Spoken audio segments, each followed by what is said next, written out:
একটা মজার উদাহরণ শুনেন, আমরা কিতাবে পড়ছি ইব্রাহিম আলাইহিস সালাম, ওনাকে মালাকুল মউত আজরাইল ওনার জান কবজ করার জন্য আসছে। তা আসার পরে আজরাইল জি বলছে, হে আল্লাহর নবী ইব্রাহিম, আমি আসছি আপনার জান কবজ করতে, আপনি যাবেন? ইব্রাহিম আলাইহিস সালাম তখন মালাকুল মউত আজরাইলকে বলছে, আজরাইল কি বললা এটা? আচ্ছা তুমি আল্লাহকে একটা কথা জিজ্ঞেস করো, গিয়া যাও, একটা প্রশ্ন আমার। বলছে কি বলেন? তখন ইব্রাহিম আলাইহিস সালাম বলছে, আল্লাহকে তুমি গিয়া বলো, আয়াকবিজুল খলিলু রূহা খলিলিহি, কয় বন্ধু আরেক বন্ধুর কি জান কবজ করে? বন্ধু কি বন্ধুরে মাইরা ফেলে? কসাইডে কইতে কও, মানে আমি না আল্লাহর বন্ধু, তা বন্ধু কেমনে বন্ধুর মাইরা লায়? এটা কেমন কথা? আজরাইল গেছেন, আল্লাহ তাআলাকে শুনাইছেন, আল্লাহ তো শুনছেই, তো আল্লাহকে বলছে রব্বুল আলামিন, ইব্রাহিম তো এটা বলছে, কি বলতাম? তো আল্লাহ তাআলা ফেরত আরেকটা কথা বলছে যে আজরাইল তুমি গিয়ে এটা বলো ইব্রাহিমকে। এবার দেখো কি কয়।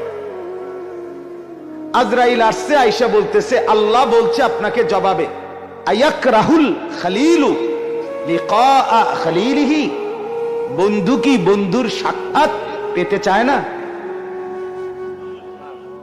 বন্ধু কি বন্ধুর মোলাকাত পছন্দ করছে না? বন্ধুর সাক্ষাতে যাবেন না?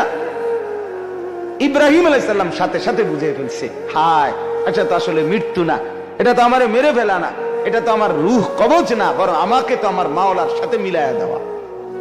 তখন সাথে সাথে উনি বলছে, ইকবিদ রূহি আল আন ইয়া মালাকাল মউত, হে আজরাইল মালাকুল মউত, এখন আমার রূহ কবজ করো, আমি বন্ধুর কাছেই যেতে চাই। আল্লাহ তাআলা বলে, বান্দা শোনো, মৃত্যুর যন্ত্রণা সত্য সত্যই আসবে, যেটার থেকে তুমি নিজেকে পলায়ন করছিলে, মরতে তুমি কখনোই চাচ্ছিলে না, কিন্তু এটা শুনে নাও, যে মৃত্যু তুমি কখনোই চাও না, সেই মৃত্যুর যন্ত্রণা তোমার আসবেই আসবে।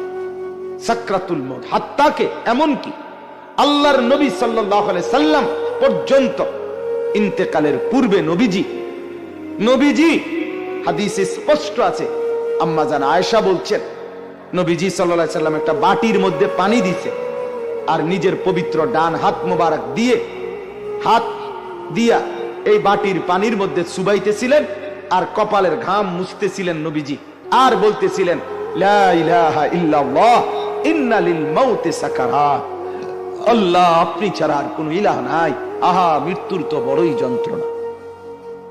নবীজি বলতেছিলেন, খুদ রাসূল বলতেছে, যার কষ্ট হওয়ার কোনো কারণ নাই, শুধু আল্লাহ তাআলা দেখাচ্ছিলেন, বন্ধু আপনার উম্মতের হালাত কেমন হয়। নবীজি বলতেছিলেন, হায় মৃত্যুর তো বড় যন্ত্রণা। হযরত ফাতেমা রাদিয়াল্লাহু তাআলা আনহা, ওই হাদিসে আছে, ফাতেমা রাদিয়াল্লাহু তাআলা আনহা তখন কাঁদতেছিলেন, নবীজির মেয়ে, আর কাঁদতে কাঁদতে বলতেছিলেন, ওয়া কারাবাহ ইয়া আবাতা, আরবীয় আফসোসের বাক্য, হায় আমার আব্বা, না জানি আপনার কি কষ্ট হচ্ছে। আল্লাহর নবী সাথে সাথে বলছে, লা ইয়া ফাতেমা, না না ফাতেমা, কষ্ট হচ্ছে না, লাইসা আলা আবিকাল কারব বাদা হাদাল ইয়াউমি আবাদা। সুবহানাল্লাহ। বললেন নবী, ফাতেমা শোনো, আজকে তোমার বাবার জিন্দেগীর কষ্ট সমাপ্ত হচ্ছে, আজকের পরে আর তোমার বাবার কোনো কষ্ট থাকবে না। 23 বছর আমি দিবানিশি মেহনত করছি, কষ্ট করছি, কাঁদছি, চোখের পানি ফেলছি, পাথরের আঘাত সয়েছি, পেটে পাথর বেঁধেছি, ক্ষুধার কষ্ট, দান দান শহীদ করেছি, সারা দেহ রক্তাক্ত হয়েছে, আমার অনেক কষ্ট হয়েছে, ঠিক মতো ঘুমাই নাই, ঠিক মতো খানা খাই নাই, ঠিক মতো রাত্রিতে বিশ্রাম করি নাই, বিবিরে সময় দেই নাই, পরিবারকে সময় দেই নাই,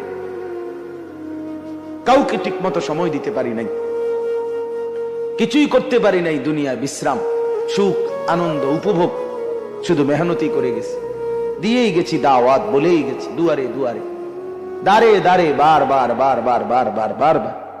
নবীজি সাল্লাল্লাহু আলাইহি সাল্লাম কিতাবের মধ্যে আছে, আরবি কিতাবে তারিখে ইবনে খাল্লিকান 4000 বার, 4000 4000 4000 বার শুধু আবু জেহেলকে কালেমার দাওয়াত দিয়েছে।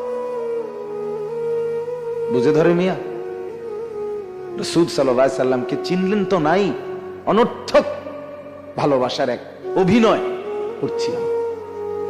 মুখে এক ফোঁটা দাড়ি নাই, এবারটা আসে সারা জীবন 60 বছর বয়স, এবারটা অনবিরি খায়, এবারটা নবীরে ভালোবাসে।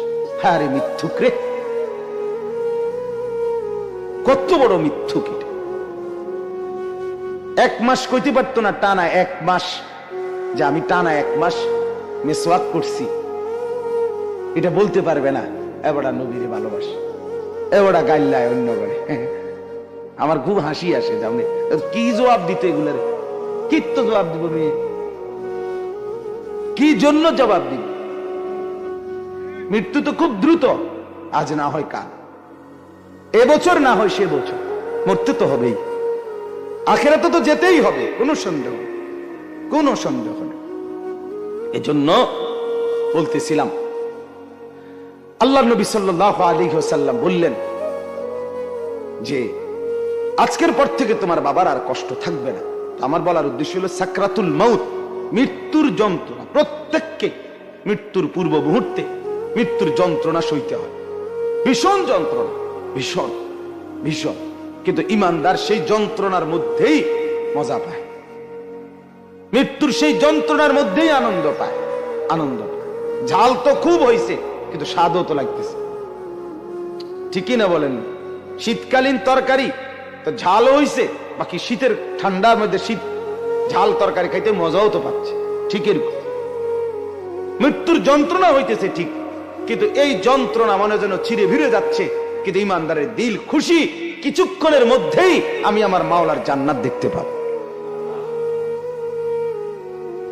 এটা তখন তাকে সব কষ্ট ভুলায় দেয়, সব কষ্ট ভুলায়।